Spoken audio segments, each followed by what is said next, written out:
Hello students, welcome back to my channel. Chapter Light Back Exercise question number 12. An object is placed at a distance of 10 centimeter. तो students ये आपकी object distance है.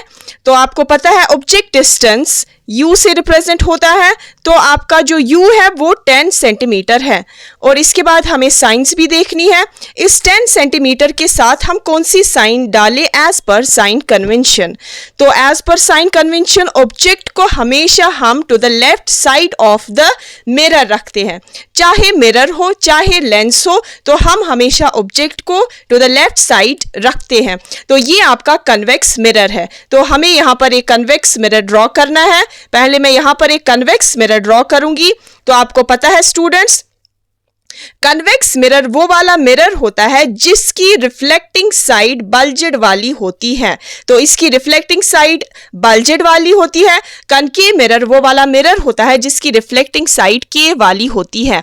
तो आपका ये convex mirror है. जो इसका बैक साइड है ये पॉलिश्ड है और इसकी फोकल लेंथ. तो आपको पता है स्टूडेंट्स, कन्वेक्स मिरर की फोकल लेंथ कहाँ से होती है?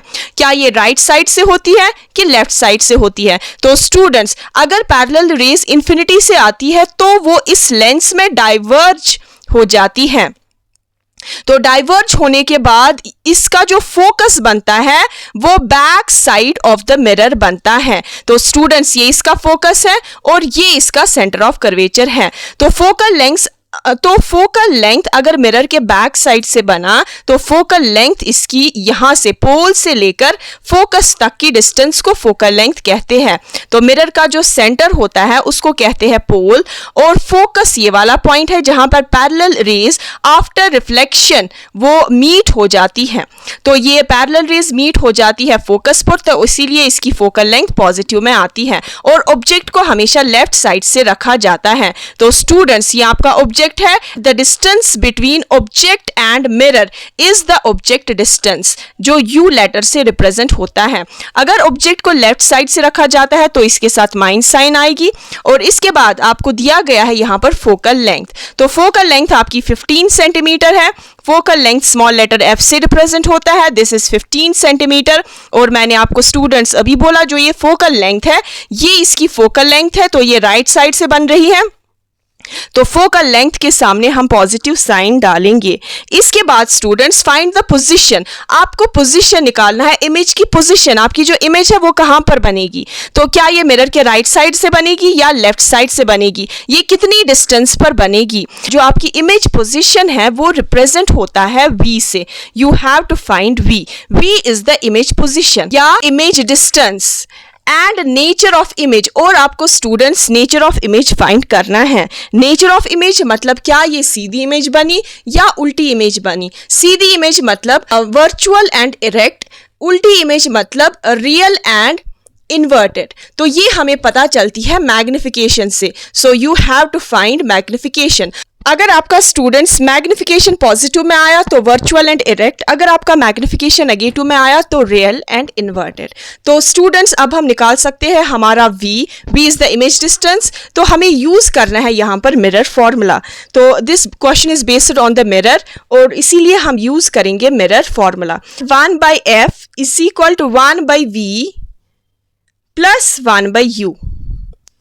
तो we have to find v, इसीलिए 1/u को हम ट्रांसपोज करेंगे. 1/f minus 1/u is equal to 1/v. तो students, f is the focal length, u is the object distance, v is the image distance. Image distance हमें find करना है. हमारे पास ये दो वैल्यूज है, फोकल लेंथ और ऑब्जेक्ट डिस्टेंस. तो वो हम यहाँ पर पुट कर सकते हैं. f की जगह 15 माइनस 1/u की जगह हम लिख सकते हैं -10 इज इक्वल टू 1/v. अब यहाँ पर दोनों माइनस साइंस है तो ये हो जाएगा माइनस माइनस प्लस. तो ये आएगा 1/15 plus 1/10 is equal to 1/v. तो स्टूडेंट्स, अब हमें यहाँ पर एलसीएम निकालना है 15 और 10 का. तो यहाँ पर 2 से पहले 15 2 के टेबल में नहीं है तो ये एज इट इज हम नीचे लिखेंगे. 2 5 आर 10. फिर से 15 और 5 दोनों ही 5 के टेबल में आते हैं. 5 3 आर 15, 5 1 आर 5, 3 1 आर 3. 5 फिर तीनों को हमें एक साथ मल्टीप्लाई करना है तो ये आएगा 5 2 आर 10, 10 3 आर 30. तो हमारा जो एलसीएम है वो आया 30.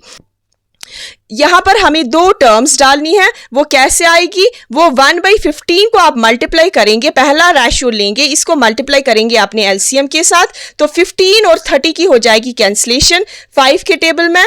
5 3 आर 15, 5 6 आर 30, 3 1 आर 3 3, 2 आर 6, 2 हो जाएगा 1 के साथ मल्टीप्लाई, तो पहला डिजिट हमारा आया 2, प्लस 1/10 को भी ऐसे ही हमें मल्टीप्लाई करना है स्टूडेंट्स अपने एलसीएम के साथ।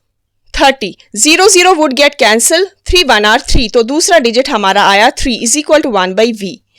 2 + 3 होता है 5 divided by 30 is equal to 1/v। तो स्टूडेंट्स अब इसके बाद हम करेंगे क्रॉस मल्टीप्लीकेशन। 5 हो जाएगा मल्टीप्लाई v के साथ, तो आएगा 5v इज इक्वल टू 1 हो जाएगा मल्टीप्लाई 30 के साथ, तो ये आएगा 30। 5 मल्टीप्लाई में है तो इस साइड से जाकर वो जाएगा डिनोमिनेटर में, 30 डिवाइडेड बाई 5 हो जाएगी कैंसलेशन, 5 6 आर 30।